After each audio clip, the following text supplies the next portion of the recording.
Salam gençler, bugün sizinlə bərabər omonimlərin, sinonimlərin və antonimlərin izahına baxacağıq. İlk öncə əvvəlki izahdan bilirik ki, omonimlər deyilişi və yazılışı eyni qalan. Bu nə deməkdir? Məsələn, biz at yazırıq, at deyirik, tut yazırıq, tut deyirik, yar yazırıq, yar deyirik. Yəni omonimlərin yazılış və deyilişində heç bir fərq yaranmır. Nə hərf dəyişmir, nə hərf başqa bir hərfə keçmir. Amma bu sözlər fərqli mənalar ifadə edirlər. Eyni yazılsa da, əgər bu sözün 3 mənası varsa, məsəl üçün deyirəm, üçündə də yar şəklində yazılır. Bunun 2 mənası varsa, ikisində də at mənasında yazılır. Amma eyni yazılır, sadəcə fərqli mənalar ifadə edirlər. Bax, buna deyirlər omonimlər. Və omonimlərin mənaları həqiqi mənalar olur. Yəni biz burada heç vaxt özümüzdən qurlaşdırıb məcazi məna yarada bilmərik. Yəni 2 mənası var və bu həqiqətən də olan bir şeydir. Məsələn, az sözünü yazaq. Az sözünün 2 mənası var. Məsələn, biri var azmaq, yəni feil olaraq hərəkət var burada, azmaq. Bir də var ki, az, yəni biraz mənasında. Və 2 mənası var. Məsələn, gəlin bir dənə söz yazaq, dolu sözünü yazaq. Dolu bir var, dolu yağışı.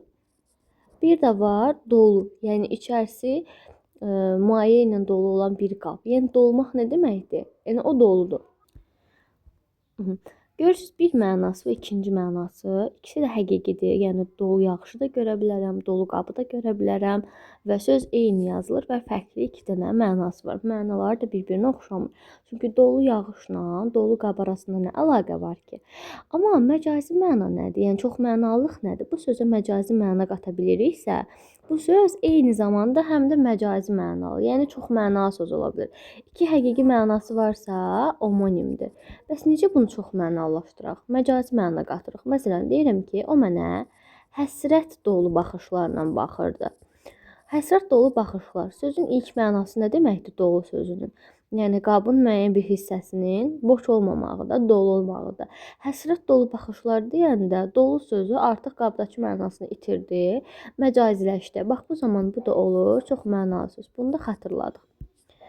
Daha sonra təkcə omonimlər sözlər arasında olur, fikri yanlışdır. Şəkilçilər də aralarında omonim ola bilərlər. Məsələn, lıq şəkilçisi, məsələn, ı şəkilçisidir. Həm təsiri hal şəkilçisidir, həm mənsubiyyət üçün şəkilçisidir. Bunu nümunə olaraq deyirəm. Yəni, bunlar da öz aralarında omonim ola bilirlər. Eyni zamanda köməkçi nitq hissələri də öz aralarında omonim ola bilərlər və bir köməkçi nitq hissəsi, bir də əsas nitq hissəsi aralarında omonim ola bilərlər. Yəni, əsas nitq hissəsi nədir? Bizim bu gün ərzində istifadə etdiyimiz sözlərin çoxsa əsas nitq hissəsidir. Və onların bilirik ki, leksik mənası var. Amma köməkçi nitq hissələrinin leksik mənası yoxdur. Məsələn, dadə köməkçi nitq hissəsi ola bilər, nə köməkçi nitq hissəsi ola bilər. Eyni zamanda əsas nitq hissəsi də ola bilər. Əsas və köməkçi nitq hissəsi ola bilər. Buna görə də biz leksik və qrammatik omonimlərə bölürük. Əgər 2 mənası da, məsələn, dolu sözündəki kimi 2 mənası da əsas nitq hissəsidirsə, biz buna deyəcəyik leksik omonim. Bu həm sinonimlərdə, antonimlərdə də belədir. Əgər yox, bir mənası əsas, bir mənası köməkçi nitq hissəsidirsə, biz buna deyəcəyik qrammatik omonimlər. Bu qaydanı bilmək lazımdır. Daha sonra gəlirik nələri biz omonim götürmürük. Bizim üçün ən əsas nüanslardan biri elə bu məsələlərdir. Yəni biz nələri omonim götürməyəcəyik. Birincisi xüsusi isimlər, yəni adlar. Yəni siz deyə bilərsiniz ki, mehriban olmaq sifət, bir də var insan mehriban, vüqar adı, bir də vüqarlı olmaq, həsrət adı, nə bilim, çiçək. Bax, bu cür sözləri biz omonim götürə bilmirik. İkinci olaraq paronimlər, yəni parası, belə yadda saxlayırıq, parası, ikinci hissəsi bir hərfinə görə fərqlənənlər, yəni bir hərfi düşür. Görürsünüz, əsir. Xeyr. Baxın, biz bunları götürməyəcəyik omonimləri. Bununla bağlı çoxlu sözlər var. Qayda kitablarından o sözləri 6-7 dəfə oxuyun ki, göz yaddaşınızda, yadınızda qalsın. Məsələn, mətin, atlas, süfrə və s. Bu sözləri omonim götürmürük. Bilməliyik ki, testlərdə çaşmayaq.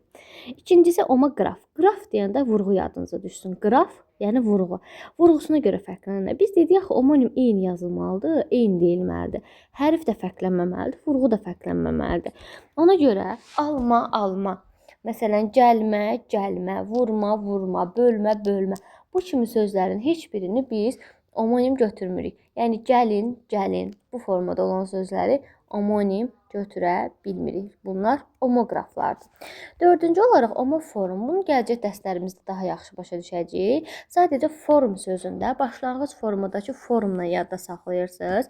Omoform nədir? Başlanğıc formasına görə dəyişənləri nə etmirik? Götürə bilmirik və uzanan sözlər. Biri var nərə, bir də var nərə balığı. Bir var nərə çəkmək deyəndə ə uzanır. Bir də var nərə balığı. Artıq uzanma olmur. Yəni bu uzanmaya görə mənası dəyişən sözləri də biz nə etmirik? Götürmürük. Bunlar da nərə, dava, əyan sözləridir ki, bunları omonim götürə bilmirik. Gəldik sinonimlər. Sinonimlər nədir? Sinonimlərdə məna eynidir. Sadəcə sözlər fərqlənir. Necə? Məsələn, böyükdür, iridir, yekədir, nəhəngdir. Hamısı sinonimdir. Görürsünüz, fərqli-fərqli yazılır. Biri böyük yazılır, biri iri yazılır. Omonim kimi eyni yazıb eyni demirik. Biri yekə yazılıb, biri nəhəng yazılıb. Ancaq mənaları ümumidir. Yəni bu sözlərin hamısını birləşdirib oxuyanda biz başa düşürük ki, bu böyük mənasını ifadə edir. Yəni iri bir şey mənasını ifadə edir də. Hamısının mənası ortaqdır. Bütün mənalar bir yerdə birləşirlər. Bax, buna deyirlər sinonimlər. Sözlər fərqli yazılır. Fərqli-fərqli 5-6 dənə, 3 dənə, 2 dənə belə sözlər eyni mənanı ifadə edirlər. Eyni bir mənaya gəlib çıxırlar. Bax, buna deyirlər sinonimlər. Çalışın ki, bunu loru dilindən yadda saxlayasınız. Sözü sinonim götürmək üçün birinci baxmalıyıq ki, onların mənaları da eyni nitq hissəsi olmalıdır. Baxın, böyük yazdım. Sizə böyük, iri, nəhəng söz verilibsə, siz ən birinci nə etməlisiniz? Sinonim görəndə, antonim görəndə qabağına yazmalısınız eyni sual. Eyni suala cavab verməlidir. Böyük necə sualına cavab verir? İri necə? Yekə necə? Nəhəng necə?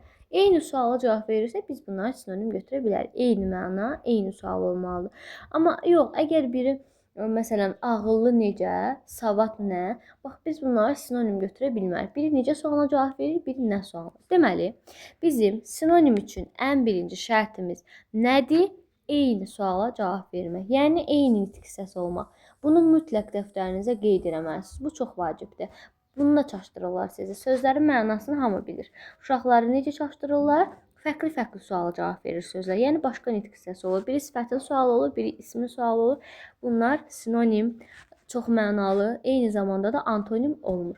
Amma bunlar ola bilər, məsələn, omonim sözlər. Omonimin fərqi yoxdur. İstər fərqli sual olsun, istər eyni sual olsun. Deməli, sinonim çox mənalı, bir də antonim. Nə olmalıdır? Eyni nitq hissəsi. Eyni nitq hissəsi o deməkdir ki, yəni eyni suala cavab verirlər də. İkisi sifətsə, ikisi də eyni suala cavab verəcək. Bu mütləq və mütləq qeyd eləməlisiniz, əzbər bilmək lazımdır. Sinonim tapmağın birinci şərtidir. Sonra nə sinonim götürmürük? Kökü eyni olan sözlər aşağılar. Savadlı, bisavad, məna, biməna və s. Bu, bi o deməkdir ki, onun əksini ifadə edir. Bu cür sözləri, kökləri eyni olan sözləri biz sinonim götürə bilmirik. Çünki görürsünüz, hamısının kökü savadlı. Məsələn, duzlu, duzsuz. Bunu da keçəcəyik barəzin antonimdə. Görürsünüz, burada da antonimdə deyilədir. Kökləri eyni olursa, biz onu götürə bilmərik. Yəni, bu bizim birinci şərtimiz nədir? Köklər eyni olmamalıdır. Ayrı-ayrı sözlər olmalıdırlar və dediyim kimi, başqa nitq hissəsi olmamalıdır. Eyni nitq hissəsi olmalıdır. Sinonimlər, mütləq sinonimlər və nisbi sinonimlərə bölünür. Mütləq sinonim nədir? Onlar mütləq, həmişə, mütləq şəkildə bir-birinə əvəz edir. O maşına oturdu deyə bilərəm, o maşına əyləşdi deyə bilərəm.